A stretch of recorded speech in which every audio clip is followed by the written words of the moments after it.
Hello everyone, मेरा नाम है ऋषभ। कल 11 तारीख को मेरा एसबीआई क्लर्क का पेपर था 1 बजे वाली शिफ्ट में। और ये उसका एनालिसिस है। इंग्लिश में 10 नंबर आए, 10 नंबर की आरसी आई थी सदर्न वाटर मैनेजमेंट पे। 10 नंबर की थी वो। और फिल ब्लैंक्स, ये 10 नंबर की आरसी आई थी, वो हो गई थी। फिर उसके बाद फिल इन द ब्लैंक्स आए थे 5 नंबर के, सिंपल थे। एक आध जो था उसमें 2 ऑप्शन लग रहे थे कि ये सही होगा कि ये सही होगा, वो भी हो गया था। फिर उसके बाद रीअरेंज आया था, इसको मैंने सबसे बाद में करा था रीअरेंज। मेरे पास टाइम बच गया था 3 मिनट कि बनाना है कि नहीं बनाना है, क्योंकि अक्सर करके गलत हो जाता है। तो रीअरेंज बाद में बनाया था, लेकिन बन गया था। और इंटरचेंज आया था 5 नंबर का, जैसे A B B C वाले जो आते हैं इंटरचेंज, वो आए थे।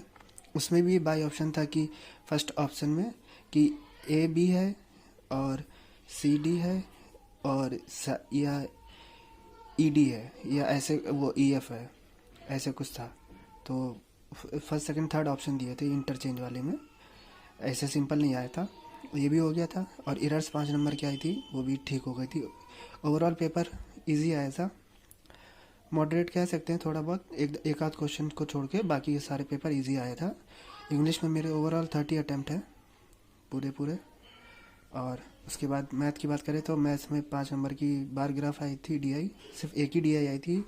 और एक ही DI आई थी, और ना ही स्लेट भी नहीं आई थी, सिर्फ 5 नंबर की DI आई थी, सिंपल थी, नाम वाली थी। और उसमें ए बी 2 वैल्यू वो दी थी, 5 नाम दिए थे। और उसमें से A और B 2 बुक थी, दोनों बुक के पेजेस के बारे में थी कि ए बुक में इतने पेज हैं, बी बुक में इतने पेज हैं। ये वाली थी DI, ये वाली भी बन गई थी, सिंपल थी। उसके बाद सिंप्लीफिकेशन आई थी 10 से 12 नंबर की, शायद 15 नंबर की थी क्या, मैंने काउंट नहीं करा था उस समय, इतना समझ में नहीं आता कितने क्वेश्चन की थी।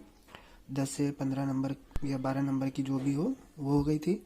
और उसके बाद रॉन्ग नंबर सीरीज आई थी, मिसिंग वाली नहीं आई थी। इसमें 2-3 क्वेश्चन थे बने नहीं थे, सिर्फ तीन क्वेश्चन मैंने छोड़ दिए थे और 2 ही बनाए थे, सिर्फ 2 ही क्वेश्चन इसके बनाए थे। और अर्थमेटिक आई थी 10 नंबर की। ओवरऑल मैथ में मेरे 27 अटैम्प्ट थे आउट ऑफ 35। बाकी क्वेश्चन में टाइम ही नहीं मिला करने के लिए।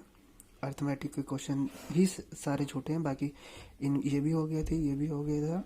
इसके 2 नंबर थे, अर्थमेटिक के साथ 2-3 नंबर जो भी बचे होंगे नंबर, ओवरऑल इसमें करे थे। रीजनिंग की बात करें तो रीजनिंग में फ्लैट फ्लोर वाली पजल आई थी, बन गई थी। दो पॉसिबिलिटी थी, उसमें से एक पॉसिबिलिटी बन गई थी, एक में नहीं बन पा रही थी। और एक मंथ बेस्ड पजल आई थी, जनवरी से अक्टूबर था, ये भी बन गई थी एक ही पॉसिबिलिटी में। ये भी थोड़ी, इसमें थोड़ा टाइम लग गया था, लेकिन ये वाली बन गई थी। फिर उसके बाद एक पजल आई थी जिसमें ए इसके पहले जाता है, B के पहले, C के पहले। टोटल 8 मेंबर थे, 8 मेंबर थे उसमें। तो ये वाली भी बन गई थी, ये इसमें भी टाइम नहीं लगा था, ये वाली भी आसान से बन गई थी। ये चाइनीज़ कोडिंग आई थी 5 नंबर की, तो वो भी बन गई थी, सिंपल थी। सिलॉक्स 5 नंबर के आए थे, वो भी हो गया था आराम से, इतना ज़्यादा कठिन नहीं आया था। ओवरऑल ये रीजनिंग का पेपर इजी आया था, मेरे 17 मिनट में ही हो गया था पेपर। 17 मिनट सिर्फ लगे थे पेपर बनने में। एक पजल और आई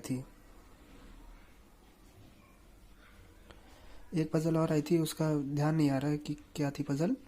ओवरऑल मेरे हो गए थे 34 बने थे मेरे आउट ऑफ 35। और एक न्यूमेरिक सीरीज आई थी, जो 2 3 4 या 5 3 1 करके ऐसे जो आते हैं 5 नंबर, वो आई थी, वो 5 नंबर की आई थी, वो हो गई थी। और हाँ, ब्लड रिलेशन आया था,